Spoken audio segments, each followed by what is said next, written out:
విద్యార్థుల గురించి, యువకుల ప్రాధాన్యత గురించి, రాజకీయాలలో భవిష్యత్తు గురించి నిజంగా ఎక్కడైనా కూడా కల్ముషం లేని రాజకీయాలు ఎక్కడైనా స్టార్ట్ అయ్యేటి ఎక్కడైనా ఉంటే రాజకీయ నాయకుడు పలాని వాడు అని చెప్పి ఎవరైనా కూడా గర్వకారణంగా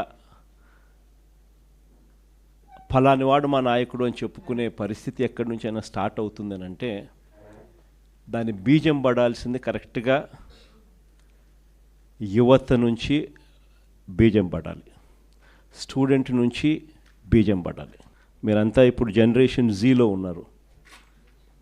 జనరేషన్ జీలో ఉన్న మీరంతా కూడా నెక్స్ట్ తరానికి, భావి తరానికి మీరంతా కూడా దిక్సూచులు కాబోతూ ఉన్నారు. రాజకీయాలలో నిజంగా తులసి మొక్కల్లా నిజంగా ఎదగాలి. రాజకీయాలంటే ఎలా ఉండాలి అని అంటే ఫలానోడు మన రాజకీయ నాయకుడు, ఫలానివాడు మా నాయకుడు అని చెప్పి కాలర్ ఎగిరేసుకొని చెప్పే విధంగా కింద వాళ్ళు మన వైపును చూసే పరిస్థితి ఉండాలి. మన యంగర్ జనరేషన్ మన వైపు చూసేట్టుగా ఉండాలి. దట్ కెన్ ఓన్లీ హ్యాపెన్ మనలో ఆ గుణాలు కనిపించినప్పుడు, మనలో ఆ క్యారెక్టర్ కనిపించినప్పుడు మాత్రమే ఆ పరిస్థితులు వస్తాయి.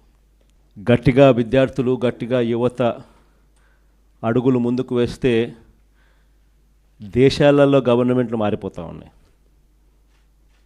రాష్ట్రాలలో గవర్నమెంట్లు మారిపోవడం అనేది పాత స్టోరీ అయిపోతే ఏకంగా బంగ్లాదేశ్ లాంటి దేశాల్లో సైతం గవర్నమెంట్లను మార్చేసి కొత్త గవర్నమెంట్లు వచ్చేసే కార్యక్రమాలు జరుగుతాయి.